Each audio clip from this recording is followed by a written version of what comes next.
Hey everyone, welcome to another video. Today I've got some DD on one of my favorite companies, Mogo. I want to give you some more of the facts and information so you can hear about them. And they are dual listed in Toronto as well as in New York on the NASDAQ.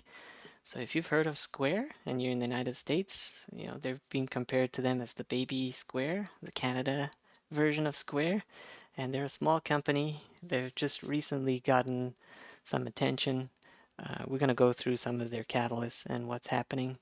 Just so you know, at the moment, they're trading at about $7.15, so relatively cheap. We'll talk about what that means in a minute versus Square. It's looking, a little bit beat up, and that's because Nasdaq overall has been hurting a lot recently. Futures are looking green at the moment. That's, in the evening of Monday night, but we'll see what happens tomorrow. In any case, I think they have a long-term support around $6 or so. So there should be minimal downside risk, but a lot of upside potential to come.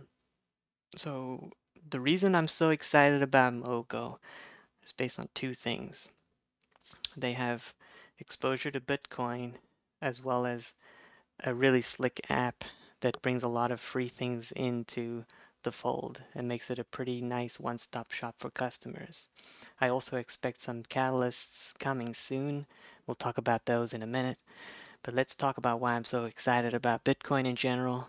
We've broken over some long-term resistance of $50,000, currently at 53,700 or so dollars USD. So things are looking pretty hot on Bitcoin, which is awesome. As we all know, Bitcoin is going to the moon, it's going to infinity. In any case, I'll tell you a little bit about Mogo. They've made a purchase into Bitcoin, and this supported their new endeavors of Bitcoin rewards, as well as their actions in purchasing part of a crypto exchange in Canada. So we'll cover that in just a minute. Here are some of the big holders of Bitcoin at the moment. We know the big guys like MicroStrategy holding nearly 91,000 Bitcoin and Tesla and others. We could see Square here is the fourth biggest, currently holding nearly 8,000 Bitcoin with a value of probably around 500 million now. And little Mogo is down here at the bottom with their measly 50 Bitcoin, which is okay, but it gets them started. Some things just off the bat to know, if we're comparing Square versus Mogo, Square has a market cap of nearly 91, is that billion? 91 billion. So if I'm just being conservative and Mogo deserves maybe 1% of that, it should at least be $1 billion company. And at the moment, it's 500 million. So I think it has room to at least double. And they have some catalysts coming that might help them achieve that. So let me tell you about their investment into Bitcoin in Q3 of 2020. It's one of the first quarters that they went profitable, and that's when I started to notice them. Back then, Mogo was only $2 a share, and I did buy quite a few shares at that price. They had their, again, like I said, they had momentum. They had just paid off some debts, turned to a cash positive position. It just reminded me of some other smaller fintech companies that are out there and really struggling to make their mark and to turn around and actually start generating money. They had some milestones with 1 million customers in Canada, which is pretty impressive. We only have 35 or so million people, so fairly small compared to the United States. And they just kind of went all in on Bitcoin. They took some of their cash, about 1.5% of it, and made an investment of $1.5 million into Bitcoin. So I think their average price back then is about $30,000. This is before we had the hype from Elon, thanks Elon, and others to to drive Bitcoin even more. So I think the timing was good, and now of course they're laughing because their investment is doing well so far.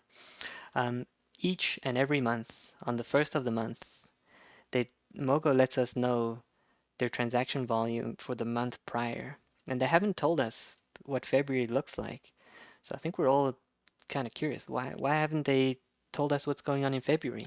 And I have a theory, which is probably that, because of the sell-off in the Nasdaq, because Bitcoin was having a bit of a hard resistance and was unable to really crack the $50,000 mark, which is a good psychological number. I think they were holding on to that and potentially waiting for another catalyst to throw into the mix. So I think now that Bitcoin is rallying a bit, futures are green. Maybe we could see that announcement tomorrow. That would be nice. Okay, Mogo? Feel free to drop the news anytime, guys. Yeah, in any case.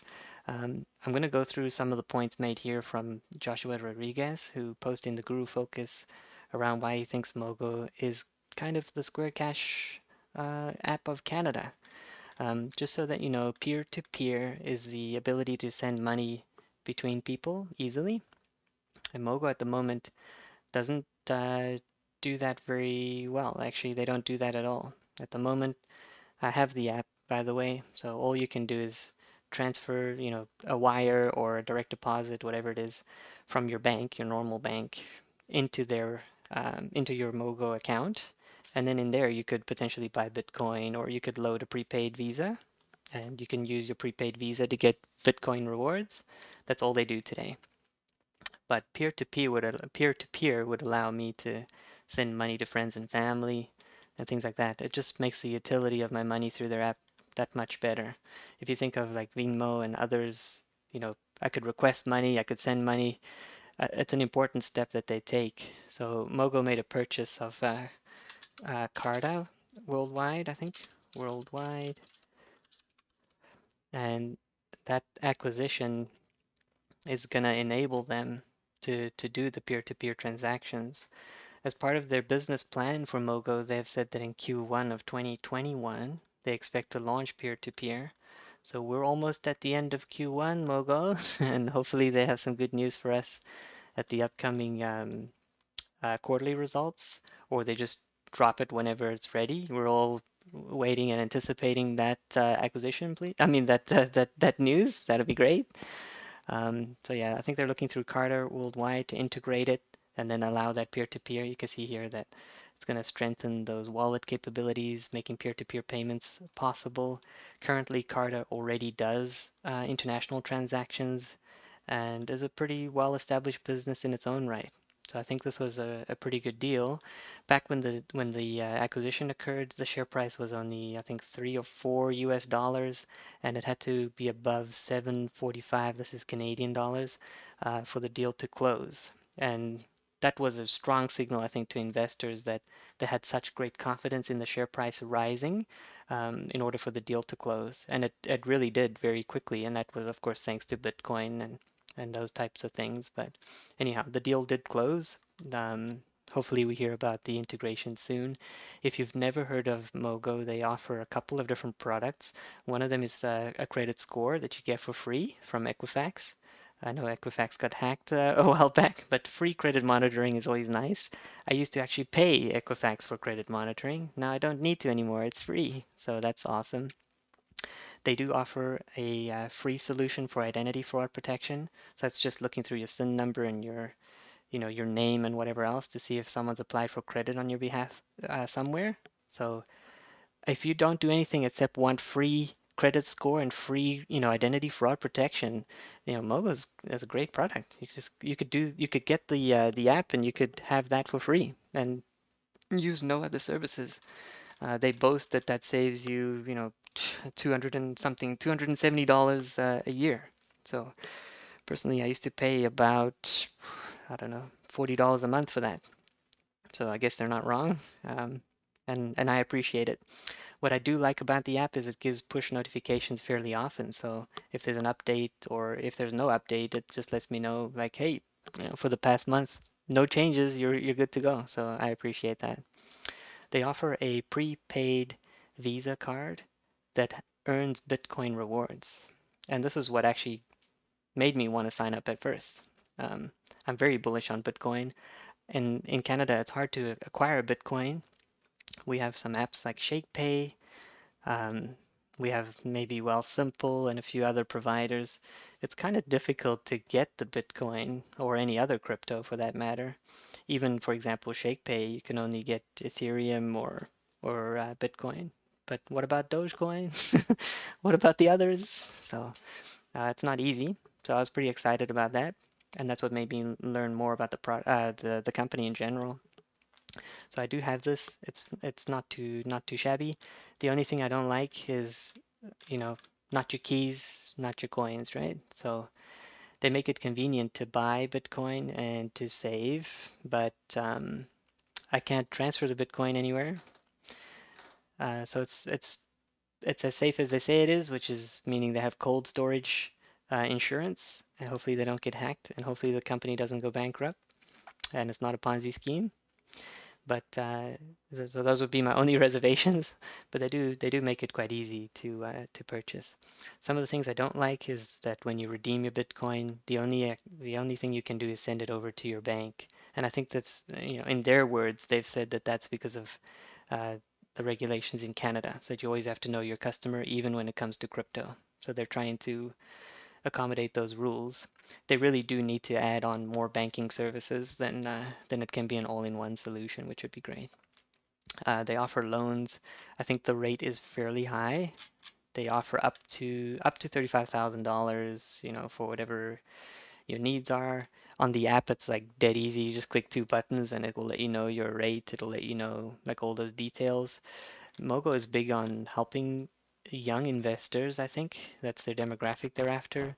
Like young people that need a credit profile. So they'll help you build a profile, giving you a prepaid card. They'll help you with budgeting. So I think they have that demographic locked down pretty nice, for those new young folks trying to start out and get their finances in order. You can see here that they offer. Let me just scroll down. I think we can see it here. Right, you can have between $5,000 and $35,000. The rate, like I said, is pretty high. On the best credit scores would be 9.9, and if you didn't have a good credit score, 21.5%. So that's pretty steep. It might be better than your credit card, but by no means is this a cheap loan.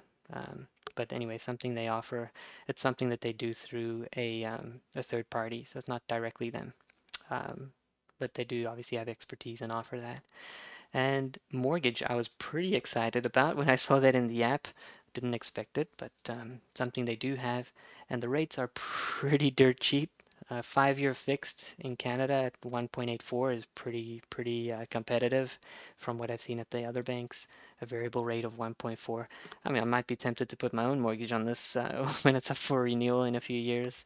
Anyhow, so that was pretty good. And again, it was easy. I just like that it's online. I think nowadays that's where we want to go, right? We don't want to go in the bank. Just as much as possible, let me do it online. Now they have another feature coming soon, which is wealth, and I think this is going to let people buy into certain funds, just almost like a wealth simple, I think. This is anticipated for Q4 of this year, so it's still a way to go. Um, yeah, and I'm hoping that we see some form of automation. I would like if I could set up my bank to deposit to Mogo, like my normal pay from my other job, from my job, that the pay could come into here, that I could allocate some to Bitcoin and into certain funds automatically. Like I want that to be automatic with low fees. I think that would be great. They could have a real good solution. And then with peer-to-peer transactions allowing me to send money, I mean, then it's a slam dunk. And finally, Bitcoin, they do allow you to transfer funds in and to wire it in and purchase and sell. Just know that you'd then have to send it back to your bank. And the fee is so cheap, like 1% is great, which is pretty good. So yeah, overall, I think this company has a lot going for it. Um, it's heavily owned on insiders. It's 30% of shares outstanding is owned by the insiders. They have exposure to Bitcoin if you're looking for some form of exposure to it and kind of finding it complicated, especially if you're like us in Canada. This would be a good way to do it. I think again they have lots of upside. So yeah, I mean, tread carefully, do some of your own DD. I'm not a financial advisor, just know that you can lose all your money, right? But personally, I think Mogo has a lot going for it, and you know, I'm hoping that by the summer we're probably around $20. That would be great. All right. So hope that was good, and have a good evening. Take care. Bye bye.